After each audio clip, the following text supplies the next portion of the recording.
शिक्षा का मतलब ये नहीं है कि जो है किताबी नॉलेज। शिक्षा का मतलब कि हर समाज में जा करके बुलंदी से अपनी आवाज को उठाना, ये मतलब है। और जब हम शिक्षित होंगे, उनके बातों को ग्रहण करेंगे, ग्रहण करने के बाद उसको हम तौलेंगे, कौन सी बातें हमारे हित में है, कौन सी बातें हमारे हित में नहीं है। उस तौलने के बाद हम अपना निर्णय करेंगे कि किस पे हमें काम करना है, किन बातों पे काम करना है, किन मुद्दों को उठाना है, जिससे हमारा समाज जागरूक हो।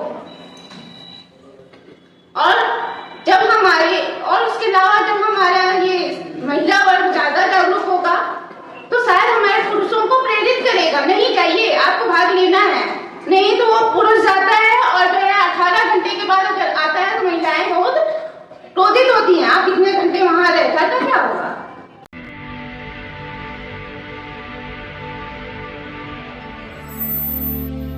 जय भीम, जय संविधान।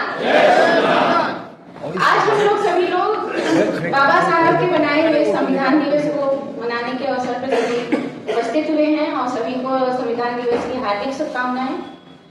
और हमारे सामने तो बहुत सारे मुद्दे, जो 4 टॉपिक मेन हैं वो रखे गए हैं। वोट के अधिकार का खतरा, अल्पसंख्यकों विशेषकर मुस्लिमों के राजनीतिक प्रतिनिधित्व पर संकट, धनधरती एवं संपत्ति की न्यायपूर्ण हिस्सेदारी, शिक्षा, स्वास्थ्य का सम्मान, अधिकार एवं अवसर, ये 4 बिंदु रखे गए हैं। और काफी जज साहब जी ने और राव साहब जी ने जो है काफी चीजें समझाई दी है और बार बार उसी चीज की पुनरावृत्ति करना मैं नहीं चाहूंगी।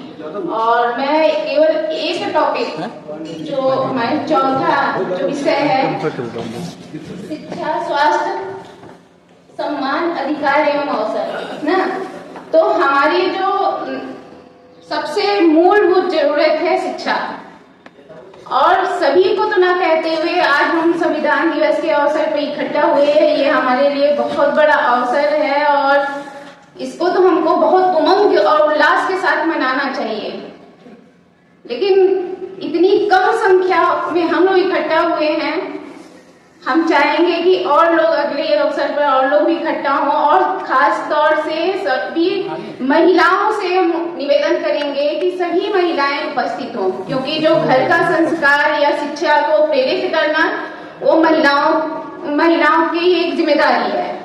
घर में ही महिलाएं जो है शिक्षा को आगे बढ़ाती हैं और शिक्षित करती हैं। तो सभी महिलाओं से कहेंगे, या जो पुरुष भी आए हैं, जो हमारे भाई आए हैं, उनसे भी कहेंगे अपने साथ अपनी धर्मपत्नी को भी लेकर आइए, जो आज हमारा समाज सुधार करने का एक जो बीड़ा उठाया है कि हम समाज को सुधारेंगे। तो उसमें हमें कहीं लगता है 75% तो महिलाएं अगर भागीदारी करेंगी तो वो ज्यादा जो है परिवर्तित होगा। यहाँ से सुनने के बाद हमारे विचार जो पुरुष वर्ग है वो जाकर के पुरुष वर्ग में ही अपने विचार शेयर करते हैं। महिलाओं में क्या है कि उनसे पता नहीं कोई करता होगा कि नहीं करता होगा, हमारे पतिदेव तो करते ही हैं, जो हम इतने प्रेरित होकर यहाँ आकर के खड़े हैं। लेकिन हम सभी से कहेंगे, हाँ कुछ बोलना चाह रही है आप? अच्छा, मतलब आपके पतिदेव भी शेयर करते हैं ठीक है, बहुत अच्छा है। और हम भी चाहेंगे और जो है सभी लोग प्रेरित, मतलब वहाँ जब पति लोग अपने विचार को शेयर करें तो वो भी प्रेरित होकर के हमारे इस समारोह का हिस्सा बने, हम ये चाहेंगे। अभी तक तो जो है जो कुछ भी कहा कि जो है हमारा जो समाज है, शिक्षित समाज, उसमें नैतिकता की कमी है। क्यों कमी है? कारण क्या है कि जब हम शिक्षा ग्रहण करने जाते हैं तो हमारे साथ तो अनैतिक व्यवहार होता ही है, तो नैतिकता आएगी कहां से? नैतिकता तो उनके साथ होती है जो अपने आप को धर्म का प्रोधा मानते हैं। हमारे साथ अनैतिकता, और हम अनैतिक ही रहेंगे। जिस दिन हम संस्कारित हो जाएंगे ना, शायद हम बढ़ चढ़ करके हम अपने अधिकार के लिए लड़ नहीं पाएंगे। उसको हमने कहीं अनुभव किया है। हम खुद इतने परंपरावादी हैं, हम इतने संस्कारवादी हैं, हमारे माँ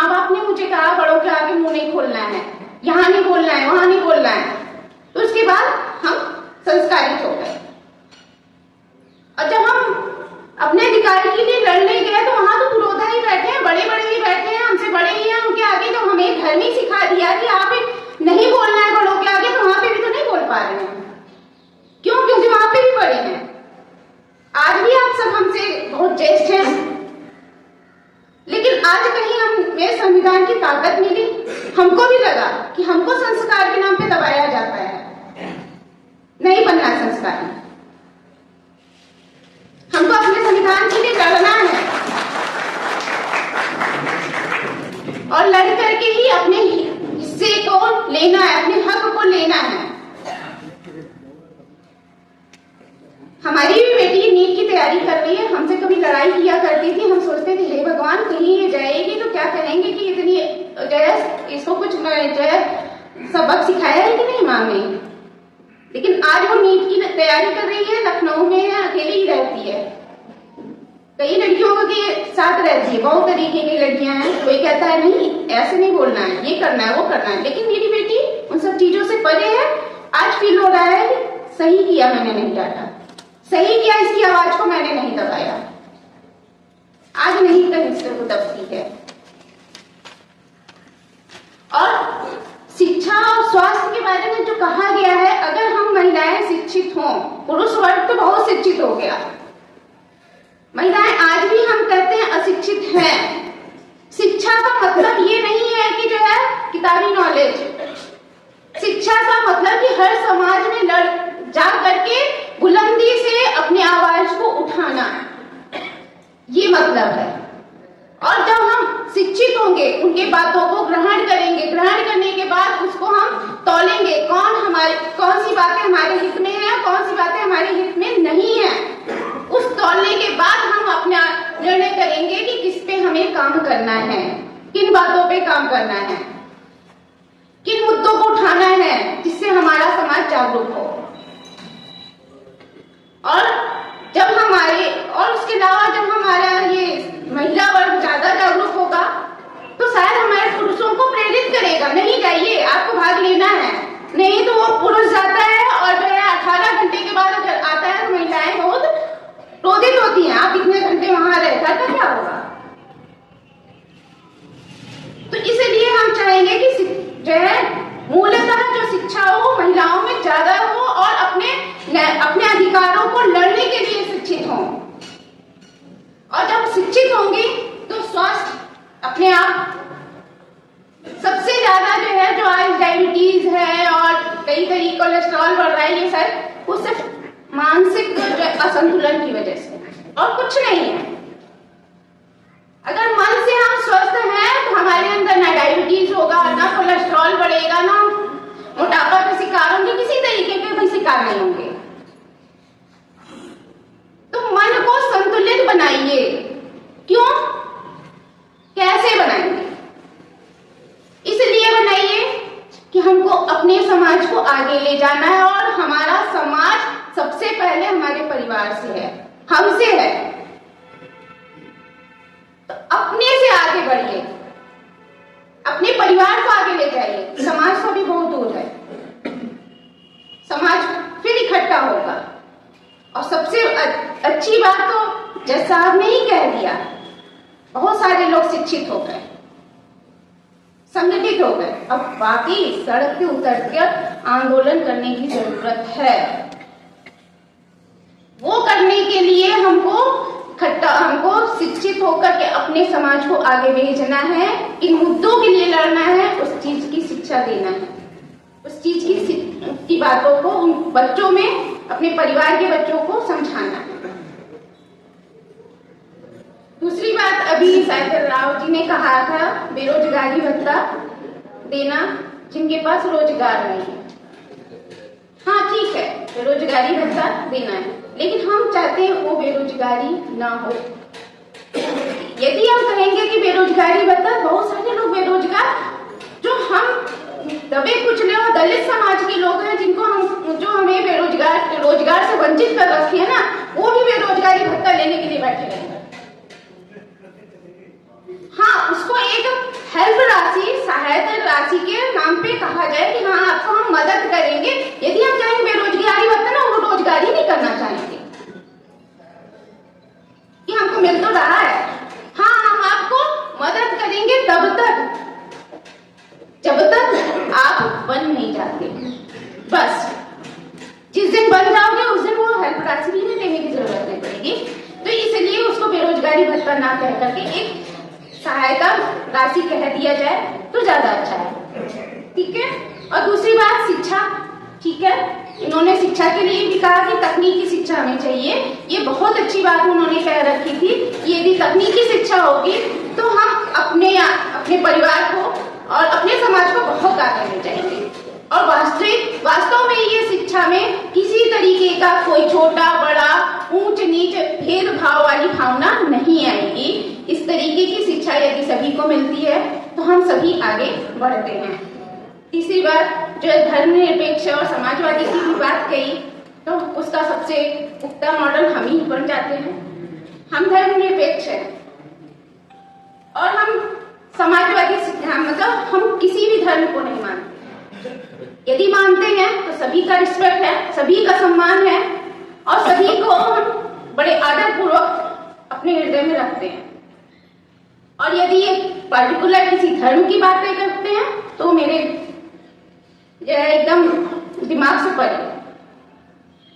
हम मानवतावादी हैं, मानव को मानते हैं, इसी बात को हम रखते हैं।